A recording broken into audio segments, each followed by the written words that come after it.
Hi everyone and welcome to this video where we will be walking through how to prepare a statement of cash flows.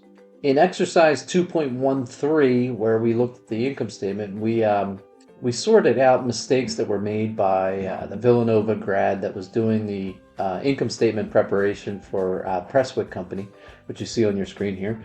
And they really screwed things up. They had things in here that weren't even related to the income statement. And then we fixed it down here. So we prepared this income statement.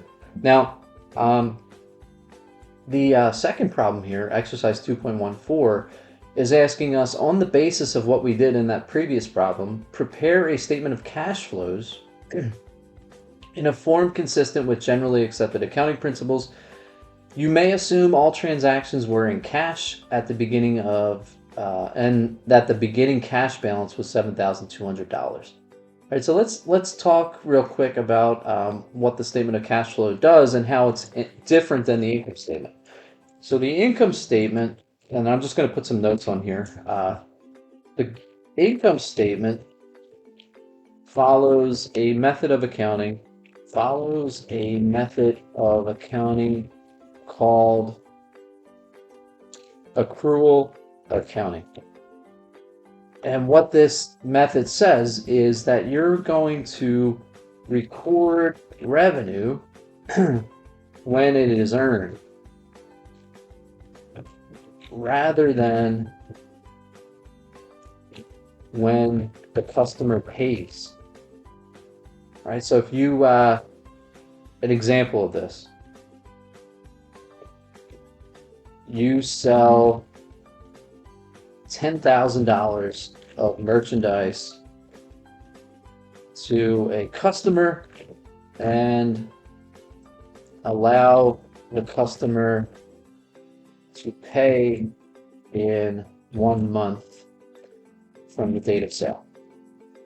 So you give the customer the product or the merchandise at the time that they agree to purchase it, and you let the customer pay later.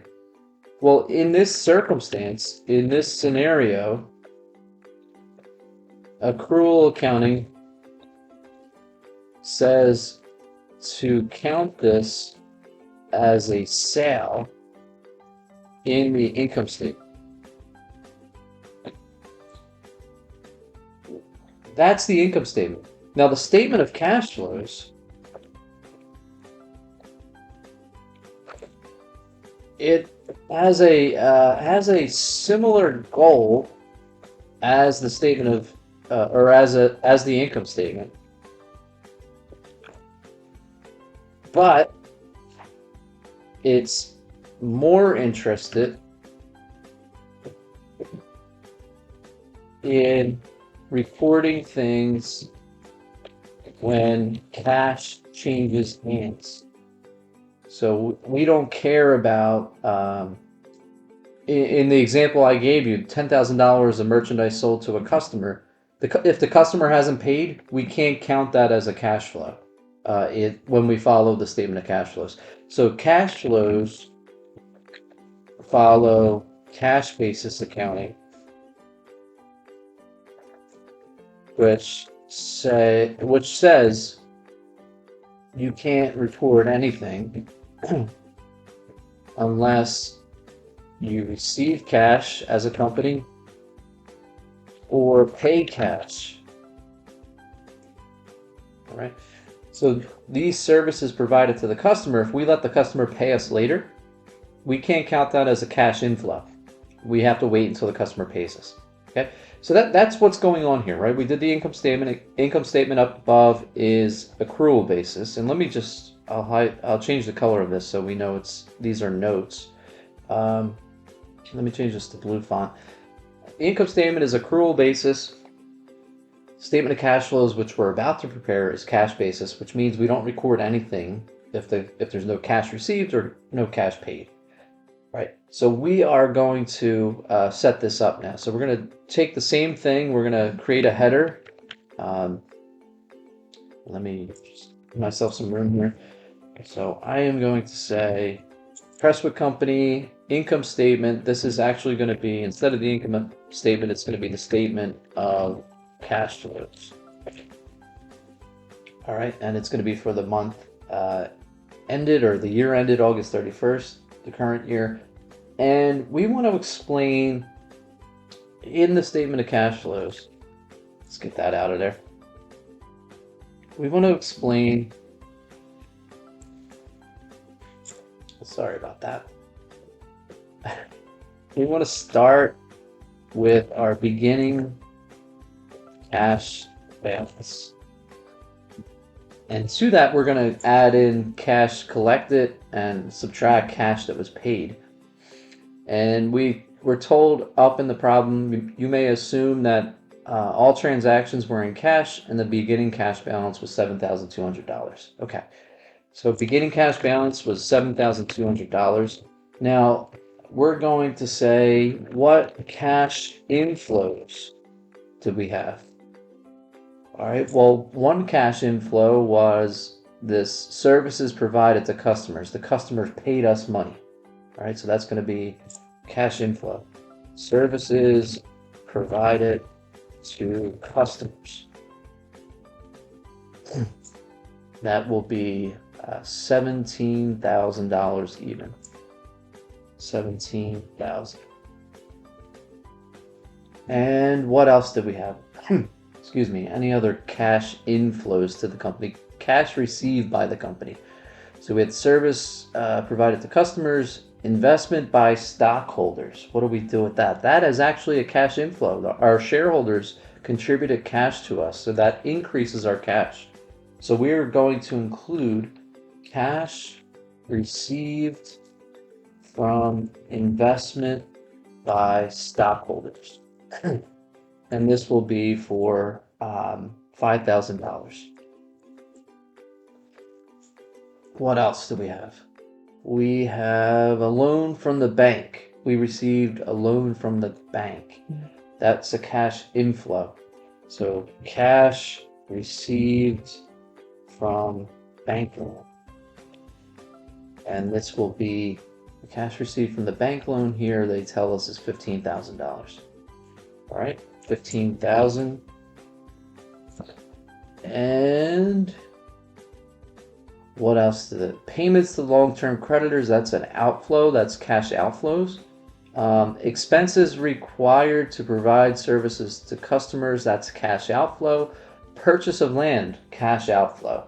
So the remaining three here are cash outflows.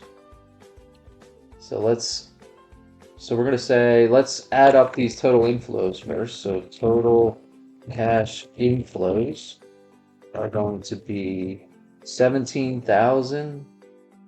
All right, so we got 17,000 plus 5,000.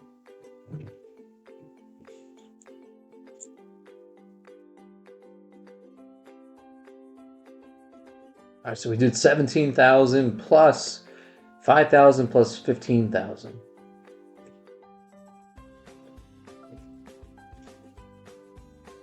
All right, so we have total cash inflows of 37,000.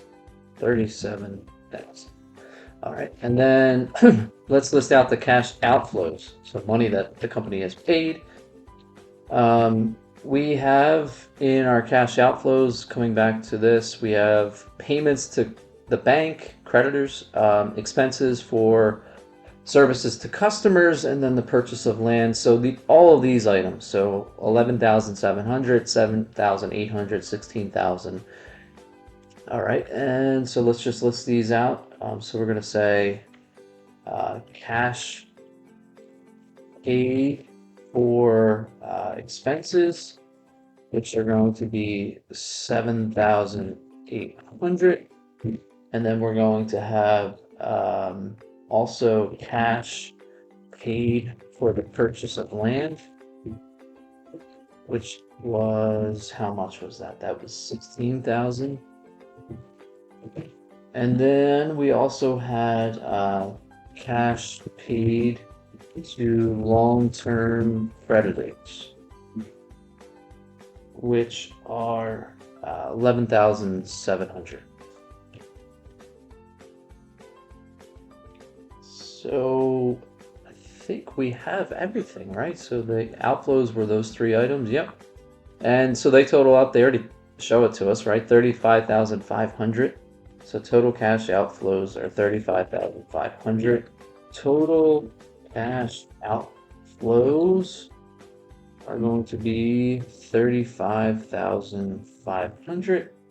And if we put this all together, we take our, and the important line items here are the total cash inflows, total cash outflows, and then the beginning balance up here, the beginning cash balance is $7,200. So to calculate our ending cash balance, we're going to do 7,200 plus 37,000 minus 35,500. And if we do that, what do we get? So let's do this on the calculator together.